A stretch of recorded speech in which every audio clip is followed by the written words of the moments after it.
Hey folks, how's it going? Oh my god, I don't know what that was, but let's make a Queen Anne's lace tincture. It's fun being a human sometimes. So Queen Anne's lace, she gets such a bad rap. People are like, it's hemlock, but it's really not. And honest to God, at least any stage past the spring, the only way somebody confuses hemlock for Queen Anne lace is if you've done zero, I mean not a nilch, no research about the difference between the way they look. First of all, the queen will always have hairy legs. I don't know if my camera will focus there, but there's little tiny hairs all over here. Hemlock is smooth, right? Go away, fly. And now you'll notice how this, I'm in it, go away, fly. It's like, no, I'm here, I'm part of the video. This stem is entirely green, right? Hemlock, first of all, hemlock is huge. Hemlock, it's big, especially the water hemlock. It is everywhere here in Northeast Oregon. I have it all over my property. We know hemlock well, but she gets really big and has a red stem and stinks like a dead, rotten mouse ate a carrot. It's horrendous, right? Whereas Queen Anne's lace has a green stem all the way, just smells like a carrot, no dead mouse to it.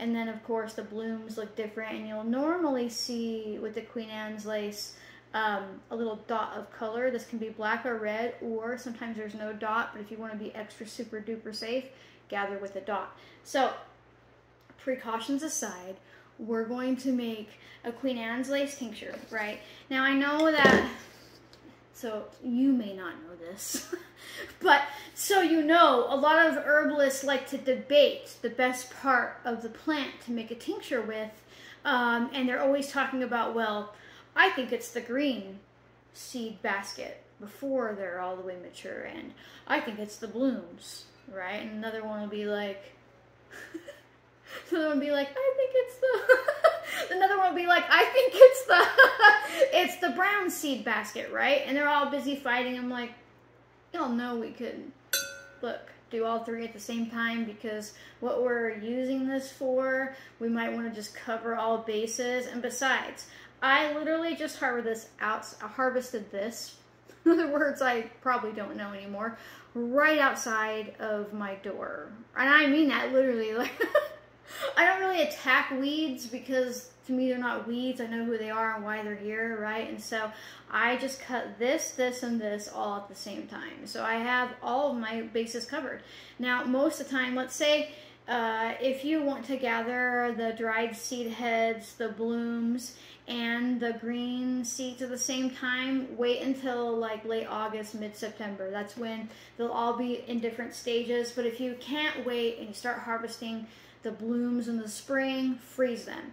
And then you can get some of the green seeds, freeze them. And then you can wait till fall and you'll have your brown seed basket to work with here, right? So cover all bases, right? So why do we want to make this Queen Anne's lace tincture? Well, I know the reason most people want me to talk about it, and I'll get there.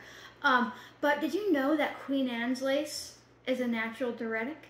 That she can help you piss out bacteria. She can help with, like, if you've got, like, water buildup happening, if you've got a lot of water retention or things like that, if you've got yourself a bladder infection, if you've got yourself a sluggish lymphatic system, or your digestive health isn't great, or you need to support like your hormonal functions, if there's something going on with your womb, right? I really like Queen Anne's lace for this. She's also naturally an antibacterial, a little bit of an antifungal. You can even use her topically to heal wounds.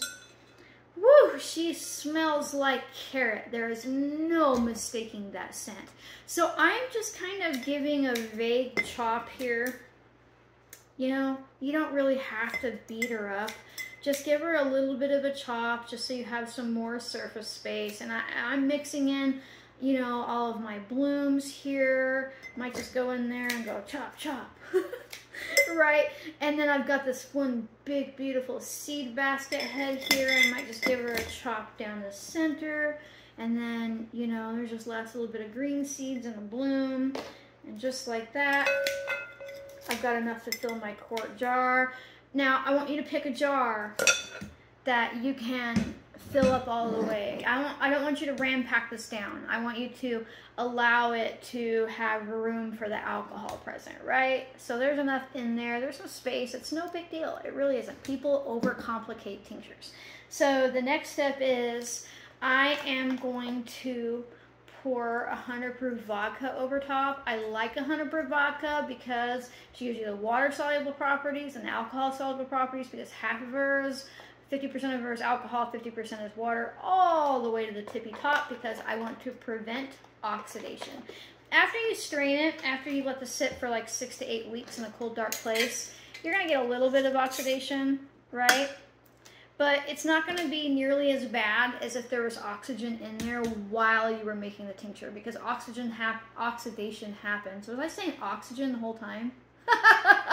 Oxidation happens when air hits broken cellular structure of a plant, right? And it creates rust, basically. Like, imagine taking a bite or cutting some apple and then leaving it on a counter. What happens? It oxidizes, it turns brown, it rusts, right? And it makes a tincture a little weaker, not as great, especially while you are in the process of tincturing. So like I said, I'm gonna set this in a cool, dark place for 6 to 8 weeks, and then I'm gonna strain it off. If you cannot get 100 proof vodka, 80 proof is fine. Let it sit for like 10 to 12 weeks. So now I'm gonna write her name, which is usually Q-A-L, and then I'm going to put stands for Queen Anne's lace. And I'm going to put the date on there, and I'm good to go, right? You want to mark it. You'll forget what she is, even if you don't think you will. If you forget about this for a year, 2, 3, whatever, as long as the alcohol hasn't evaporated off, and you'll notice because the level will be lower, you are fine.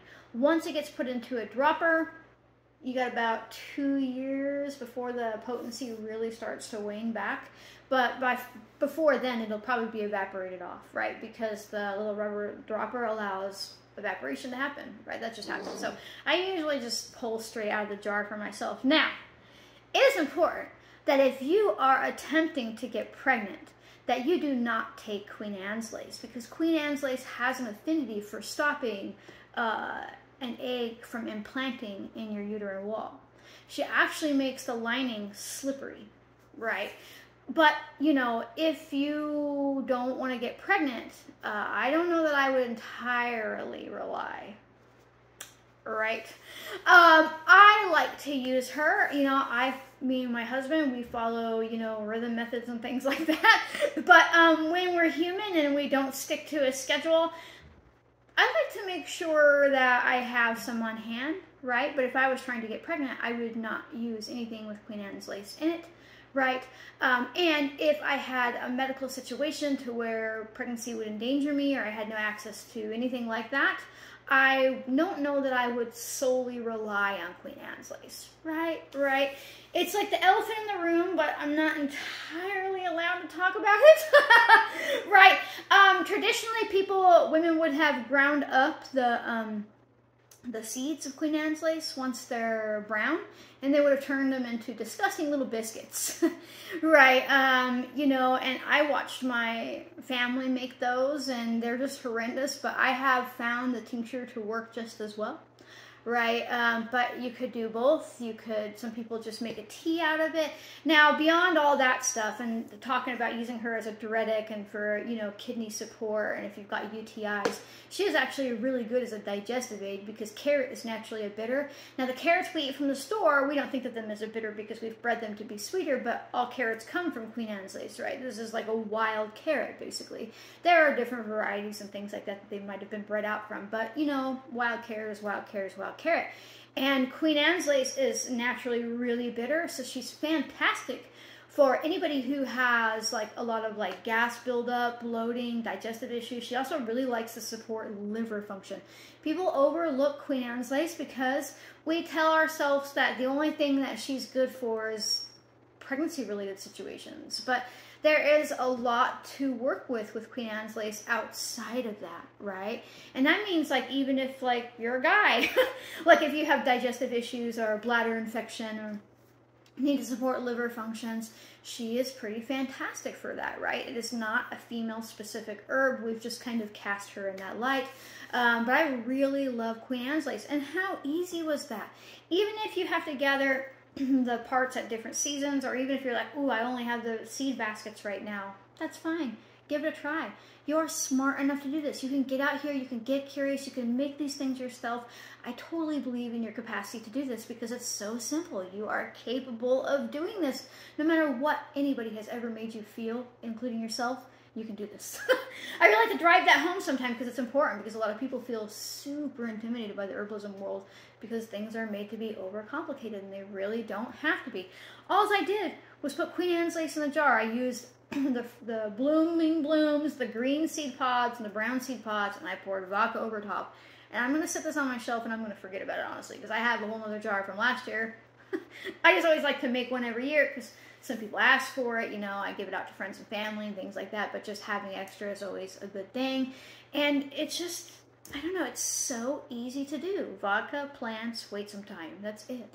So, if you like my random videos where I'm just a real human, I trip over my words and I just roll with it, consider becoming a member. It's just a way to throw a couple bucks at me a month, mess up more words, keep a roof over my head, vodka in my jars, things like that.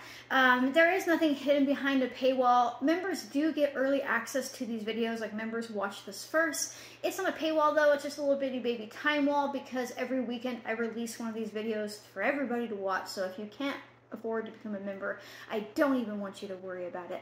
If you can't afford, or even if you can, also make sure that you like, comment, subscribe, turn notifications, and share.